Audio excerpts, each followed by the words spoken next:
Hola, ¿qué tal? Bienvenido y bienvenida a este espacio que hemos preparado en Igualdad. Mi nombre es Óscar Baldión. Yo soy director ejecutivo de la organización y el día de hoy me encuentro con Alexandra Hernández Muro. Ella es psicóloga clínica, especialista en diversidad sexual y género y derechos humanos.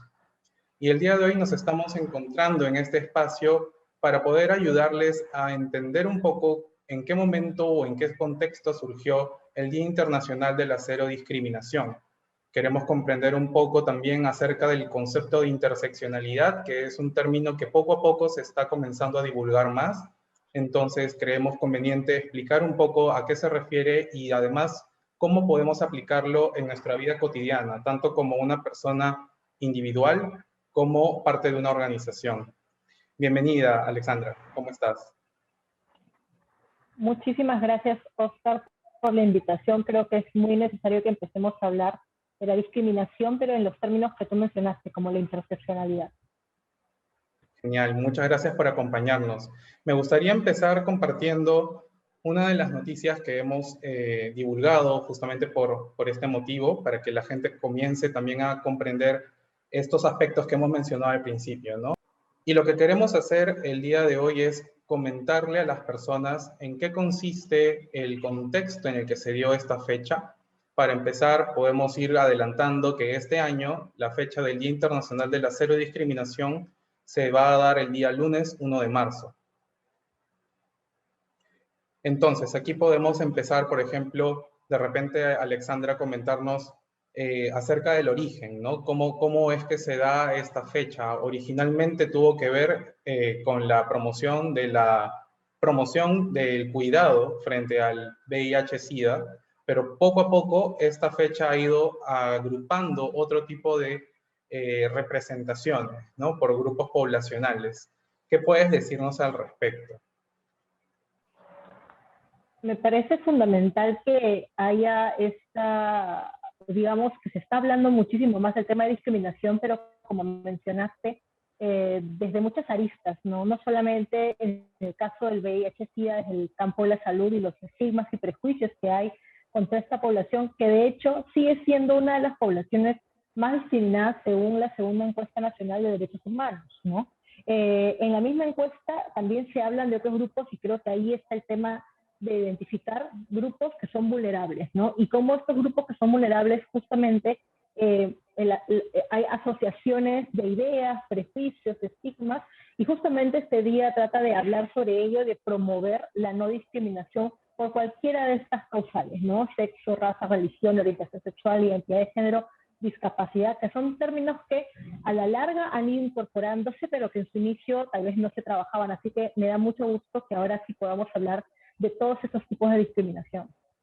Así es, de todas maneras creemos que es importante que poco a poco las personas también vayan comprendiendo que la discriminación puede darse de múltiples formas y ahora el reto no solamente es eso, sino también hacerles comprender que la discriminación inclusive puede darse de manera simultánea por más de un motivo, ¿no? Pero que a veces comprendemos o creemos que una discriminación puede ser únicamente por el factor género, por ejemplo, pero también podemos comprender que existen factores como la discapacidad o la procedencia de la nacionalidad, inclusive, que influyen en las percepciones que tiene una sociedad, ¿no? Entonces, esa parte también me parece fundamental y me parece que ahí tenemos un reto, como bien dices, las organizaciones y las personas. Un hecho conocido que estamos mencionando en la noticia también es lo que se vio el año pasado con motivo de la muerte de George Floyd, ¿no? Aquí claramente hemos visto un suceso por un motivo de discriminación racial, pero al mismo tiempo hemos visto que también arrastra una historia de postcolonialismo en muchos otros países que se han sumado a esto, ¿no? Entonces ahí justamente también comienza a aparecer más esos otros factores adicionales. ¿Qué nos comentas al respecto, Alexandra? Sí, mira, creo que el movimiento Black Lives Matter es sintomático de lo que estamos viviendo y esta conciencia nueva que existe respecto de cómo factores como la raza, el género, la discapacidad se pueden asociar, ¿no? Y acá estamos viendo también claramente cómo las mujeres son una parte fundamental de la lucha de Black Lives Matter, porque la discriminación contra las mujeres negras, ¿no? Cuando hablamos de interseccionalidad no solamente es sumar, sino que tenemos que cualitativamente ver la diferencia. Así que creo que hay un despertar de la gente y algo importante con este día, ¿no? Que el tema no es solamente promoverlo, o sea, los estados, sino las organizaciones, ¿no? Sino también el movimiento social. O sea, yo creo que también la conciencia va por despertar la conciencia social respecto a la discriminación y la gente lo está gritando, la gente lo está exigiendo y esta es una forma en que nosotros las personas podemos fiscalizar lo que hacen los estados o las organizaciones e instituciones y trabajar para que realmente escuchen cuáles son los derechos que exigimos, ¿no? Especialmente este derecho a no discriminación. Así es, totalmente de acuerdo. Ahora, justamente como hablábamos, ¿no? Sí hemos encontrado nos hemos encontrado en una etapa en la que la discriminación ha comenzado a ser tratada o atendida de manera aislada. Es decir, hemos tratado de atender un solo factor como posible solución o único punto de abordaje. Entonces, poco a poco estamos entrando en esta nueva etapa que también coincide con esta situación tan compleja que nos toca mundialmente, que ya todos conocemos, y comienzan a suscitarse o se han evidenciado tantas desigualdades de forma simultánea que se hace más necesario aún hablar de interseccionalidad. Entonces, por ese motivo quisiera compartir otro material que tiene alusión a esto que hemos preparado para esta fecha, y es la siguiente, es este gráfico que muestra o representa más o menos cómo se puede dar la interseccionalidad o cómo podemos comprenderla. ¿Qué nos puedes comentar al respecto, Alexandra?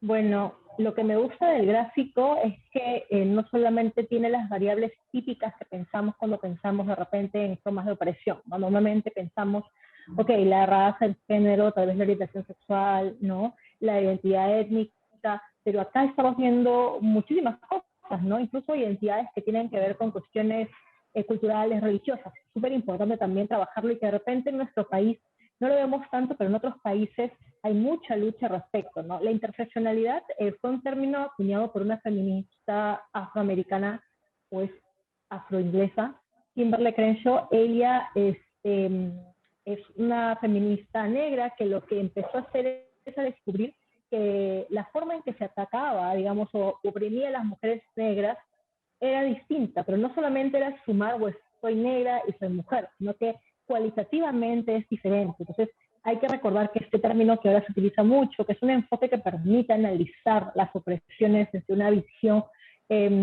plurivariable, ¿no? Con una visión que te permite ver varias variables a la vez, fue acuñada también por un trabajo desde el enfoque de género y el feminismo. Yo creo que es súper importante conocer de dónde viene el término y entender que no es un checklist, ¿no? No es simplemente esta persona suma más opresiones, entonces automáticamente tiene una vivencia, digamos, peor, ¿no? Porque cada tipo de variable o de opresión que cruza una persona puede ser completamente distinta, ¿no? O sea, no es lo mismo una mujer tal vez lesbiana, ¿no? Que tiene cierto ingreso económico, ¿no? O poder acceder a ciertos servicios. Es distinto, por ejemplo, de un hombre trans que puede ser afroperuano, ¿no? Y que tal vez no tiene el acceso a un trabajo digno, ¿no? Entonces, sumamos un poco eso y nos damos cuenta que cualitativamente la experiencia cambia, ¿no? La experiencia de la persona en el mundo cambia. Así que creo que el gráfico nos permite, de alguna manera, abrirnos un poco más a todas estas formas en que hay relaciones de poder entre las personas y poder identificar tal vez en nuestro propio trabajo, ¿no? Si somos personas que trabajamos de repente en alguna organización de derechos humanos, un gráfico sí nos permitiría entender mucho mejor cómo hacer nuestro trabajo. Así es. Por ejemplo, yo quisiera hacer un pequeño ejercicio nada más en las dimensiones en las que tú has podido trabajar en diversidad sexual y género. ¿Cuáles de estos, evidentemente género, pero qué otro tipo de intersección has podido abordar? Y de repente, una segunda pregunta para complementar podría ser, ¿qué percepción ha tenido la audiencia que te ha escuchado respecto al término interseccionalidad cuando se lo puedes haber compartido? Bueno, en un inicio es un término que todavía no se conoce mucho.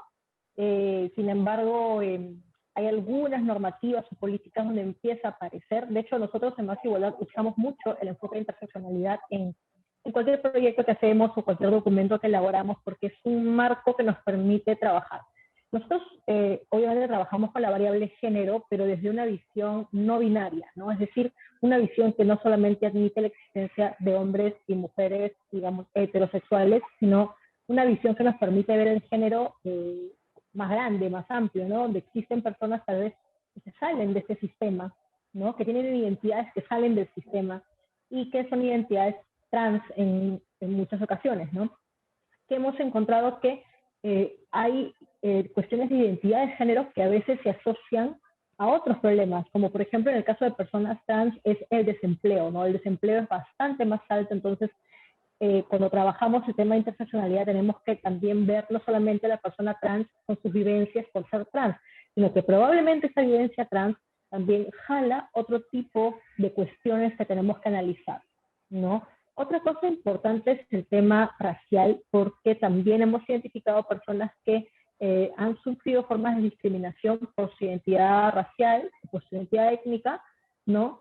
Que agrava la forma en que digamos, tienen ciertas experiencias, por ejemplo, en servicios del Estado, ¿no? Donde tienen que acudir a un servicio, sea de salud, sea educativo, sea también temas de trabajo, o hasta justicia, ¿no? El acceso a justicia también es un espacio donde estos mecanismos de poder pueden afectar, ¿no? Y otra gran variable es la discapacidad.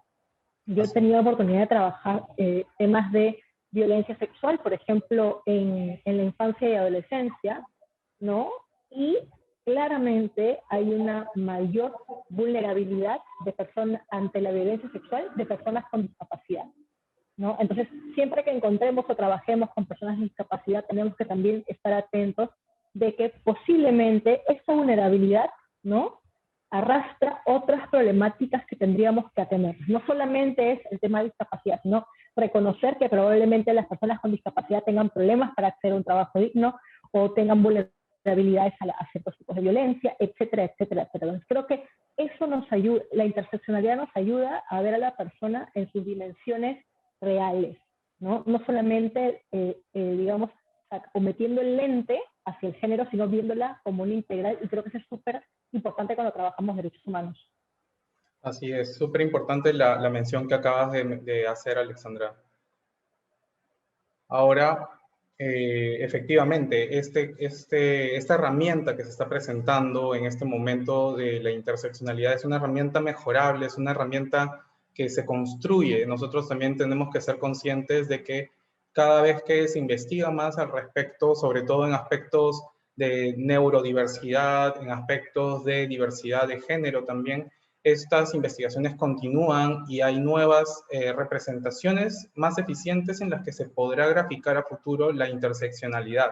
Esta herramienta no es lo último, ni tampoco pretende serlo, es solamente una guía, es una herramienta como para que las personas que por primera vez se están acercando al concepto, pues pueden haberlo escuchado en alguna oportunidad y no conocían cómo funcionaba este concepto, que sí, efectivamente puede ser complejo.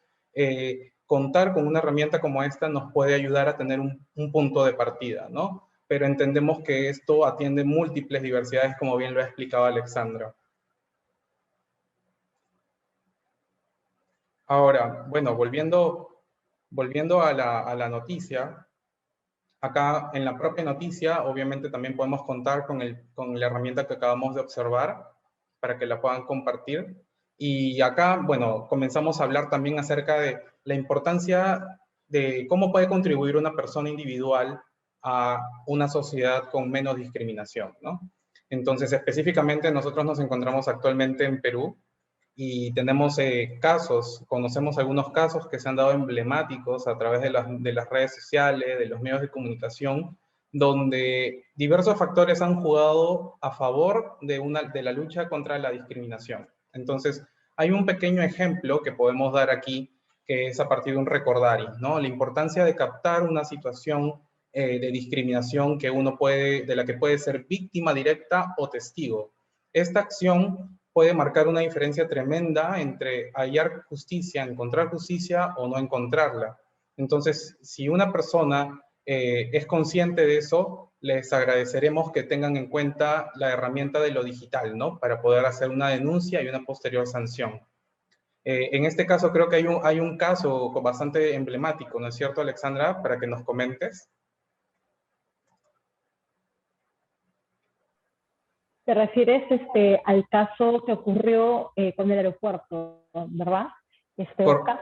Bueno, este correcto. caso, sí, este caso es un muchacho que, bueno, estaba en el aeropuerto, ¿no? Listo para viajar y está en la sala de espera como un montón de gente, ¿no? Y se encuentra con unas personas que empiezan a reírse y a burlarse mirándolo, ¿no? Y luego él se da cuenta que lo que están haciendo es como imitarlo, como haciendo gestos, eh, imitándolo como si fuera afeminado, haciendo sonidos, que todos conocemos que son referencias homofóbicas, ¿no?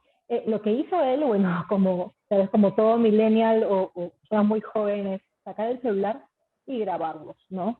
Esto fue fundamental porque fue un medio probatorio para una demanda que después, una demanda civil que interpone Promsex, ¿no? Contra el aeropuerto, porque el aeropuerto no había ningún tipo de señalética obvia, ¿no? Grande, visible, para condenar o prohibir la discriminación, ¿no? Entonces, dentro de todas las otras cosas que se hablaron, se sacaron información en redes, se hizo toda una campaña un poco para que las personas conozcan el caso y muestren su apoyo a Antonio.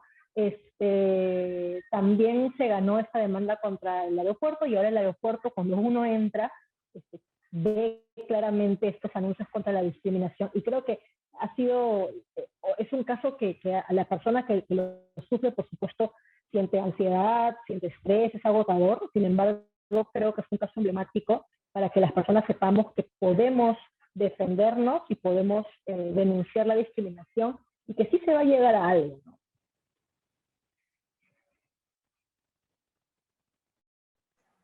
Así es, además no solamente sirve para el ejemplo que nos ha comentado Alexandra de Antonio en el aeropuerto, sino también para cualquier caso que se pueda ver, inclusive en la vía pública. Es necesario contar siempre con una evidencia como un medio probatorio, como bien lo ha dicho Alexandra, y también eso es algo que reforzamos, ¿no? A través de este espacio. Le recordamos a las personas la importancia de tener esta consideración. Además, también las organizaciones por normativa, a partir de hace ya algún tiempo atrás, como casos que han sido impulsados por casos como el de Antonio, ahora hay lugares públicos, privados, de acceso público, que tienen los carteles de no discriminación. Esto claramente es un avance, pero las empresas, es decir, las organizaciones del sector privado, todavía tienen que ir un poco más allá de la norma, porque la norma solamente al día de hoy te pide tener un cartel visible en un lugar visible, pero también es necesario tener en cuenta que las empresas están compuestas por personas, y cuando estas personas que trabajan en la empresa tienen contacto directo con clientes o con el público en general, también es necesario tomar en cuenta este punto de la sensibilización y el diagnóstico, porque las organizaciones deben tener en cuenta que sus trabajadores transmiten una cultura organizacional al momento en que interactúan con sus audiencias, en este caso el público en general. Es súper importante el diagnóstico como un punto de partida para poder saber qué hacer y cómo hacerlo a lo largo de un tiempo determinado. No solamente un qué hacer puede ser cumplir la norma, evidentemente, ¿no? ¿Cómo lo hago? No solamente ubicando el cartel susodicho, sino también reforzando con sensibilización a mi personal, para que el trato que tengan con los clientes sea el adecuado y no incurra en ningún tipo de discriminación, ¿no? Entonces, este punto me parece que también es relevante, el profesionalizar esta gestión de la diversidad y de la igualdad. ¿Qué opinas al respecto, Ale? Sí, yo creo que es fundamental el tema del cambio de actitudes, porque en psicología siempre decimos, ¿no? Que hay tres tipos de cambio, ¿no? Uno es el cambio de información, ¿no? O sea, me dan información nueva o que la entiendo. Otro es el cambio de actitud, ¿no? ¿Cómo valoro yo esto que he aprendido? Creo que es algo bueno para mí, mi actitud de repente hacia las personas por ejemplo, el LGBT ha cambiado, ¿no? De repente ya ahora tengo una actitud a favor, ¿no? O una actitud negativa, en rechazo, y también está el cambio de conducta, que es como que a lo que todos queremos llegar, ¿no? Cuando identificamos algún tipo de problema. El cambio de conducta es un cambio muy difícil, ¿no? Requiere muchísimas cosas y dentro de todo requiere también cambios estructurales. O sea, la conducta no cambia simplemente porque aprendemos o cambiamos la actitud. La conducta cambia con cambios estructurales. Por lo tanto, sí es importante que las empresas en sus estructuras, protocolos, rutas, formas de gestión, incluso, incorporen estos enfoques, ¿no? O sea, las cabezas tienen que tener muy bien incorporados esos enfoques, incluso el tema estructural, por ejemplo, ¿no? Si estamos hablando de prevención del hostigamiento, ¿no? Prevención del acoso sexual, ¿no? Eso nos permite también ver a nivel estructural, por ejemplo, dónde están ubicados los baños, ¿no? Si tienen ciertos tipos de accesos o no. Todas esas cosas son importantes cuando queremos cambiar una conducta, pero algo importante, creo que a través de lo que es la capacitación, es que se puede lograr cambios de actitud y eso ya es ganar un montón para prevenir y atacar y prohibir la discriminación. Además, sobre todo has dicho un punto muy importante, la importancia de que los líderes de las organizaciones estén involucrados, ¿no? Porque está comprobado que todo cambio estructural que justamente tiene que ver con estos aspectos también, si no están involucrados los líderes, los trabajadores difícilmente lo vayan a estar, porque se sigue por ejemplo y repetición. Entonces, sí es importante, bastante importante la mención que has hecho, también estoy totalmente de acuerdo contigo. Y bueno, finalmente, ya saben, las personas que también quieren saber un poco más o desean profundizar un poco más sobre cómo se puede trabajar el enfoque interseccional en las organizaciones, pueden contactarnos. Acá tienen un botón ubicado en la zona inferior de la noticia. Y finalmente, para terminar, que no queríamos acabar este pequeño espacio preparado para ustedes presentando los Objetivos de Desarrollo Sostenible, es decir, la Agenda 2030 de las Naciones Unidas, para cerrar las brechas en general que tenemos a nivel global. Muchos se preguntarán, ¿qué tiene que ver los Objetivos de Desarrollo Sostenible de las Naciones Unidas en el Día Internacional de la Cero Discriminación? Yo me atrevería a mencionar de buenas a primeras, Ale, ahí quisiera también conocer tu opinión, tu punto de vista, que la interseccionalidad también la vemos presente en 17 objetivos, justamente porque estamos viendo el reflejo de 17 problemáticas por resolver. ¿Qué opinas? Bueno, el tema de la no discriminación es completamente transversal a todos los objetivos que tenemos, porque todos los objetivos, como tú dices, responden a ciertas problemáticas que afectan a las personas, ¿no? Incluso el tema de cambio climático, que hay un gran objetivo, tiene que ver también con la salud y tiene que ver con el bienestar y la salud territorial de las personas, ¿no? La Agenda 2030 es una herramienta increíble que nos da un montón de indicadores que para quienes vemos derechos humanos nos permite hacer el monitoreo de derechos humanos, ¿no? Ver cómo está avanzando, ver qué falta, ver qué vulneraciones a los derechos se han realizado justamente a través de los indicadores que nos da la agenda. O sea, pero como las propias Naciones Unidas dice, esos indicadores son una guía, ¿no? Cada estado, pero también cada organización, ¿no? Puede ver la manera de hacer un plan para poder implementar los objetivos al año 2030 de la manera que mejor se le acomode. Así que creo que mucha más gente debería conocer la agenda, de ver qué ofrece y entenderlo como una herramienta que puede ser muy útil para el trabajo, creo que de cualquier institución y encima también del sector privado, ¿no? Las empresas. Creo que en las empresas es fundamental también que se empiecen a activar estos planes para poder implementar los objetivos de desarrollo sostenible. Así que creo que es algo que nos compete a todos y que implica que nos sentemos y nos comprometamos con lograrlo, ¿no? Además, es súper importante también para las propias personas a nivel de responsabilidad social individual, pero también para las organizaciones a nivel de responsabilidad social empresarial. En este último caso, la Agenda 2030 también es integradora con el sector privado, ¿no? Entonces, en este aspecto es súper importante tener en cuenta que existen empresas que están ubicadas en más de un país, las llamadas transnacionales, y ellas también buscan estar alineadas a una tendencia global que empuje un objetivo común. En este caso son 17 objetivos comunes. Es decir, las empresas están convocadas y llamadas a también participar activamente de esta plataforma de la Agenda 2030 desde sus competencias, desde sus experiencias y desde sus distintas ubicaciones. No importa si se están ubicando en Europa, en Latinoamérica, si están en Perú, si están en la sierra central de este país o en la selva. Todos estamos convocados a empujar el mismo camino y también eso lo podemos ver reflejado en diferentes iniciativas, ¿no? Como la red de promotores de los Objetivos de Desarrollo Sostenible, una plataforma de la que Igualab es parte.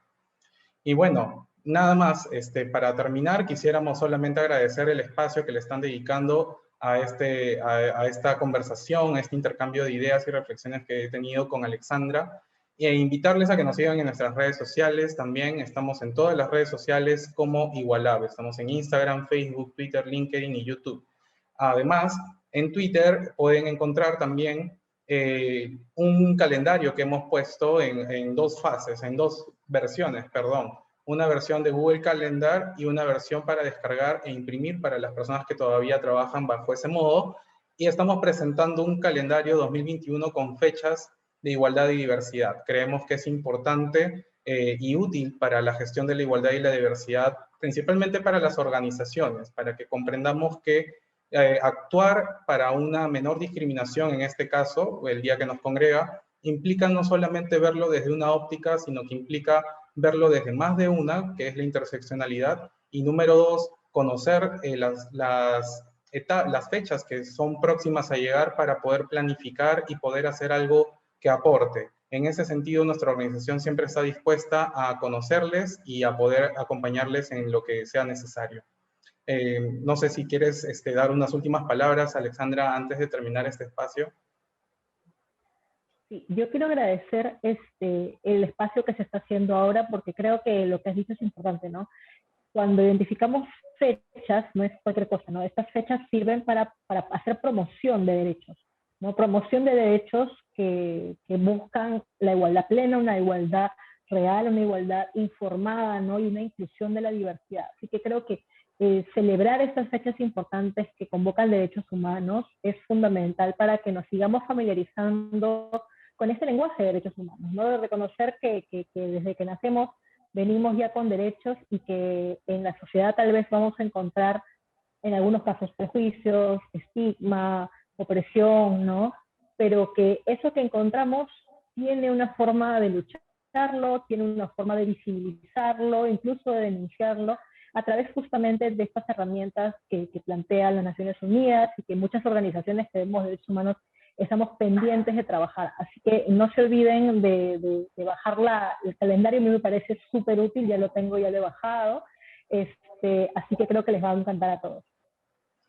De acuerdo, genial. Muchas gracias, Ale, una vez más por acompañarnos. Espero que podamos volver a encontrarnos en otras próximas oportunidades para volver a intercambiar ideas y también volver a reunirnos con la audiencia que nos está acompañando a partir de ahora en Igualab.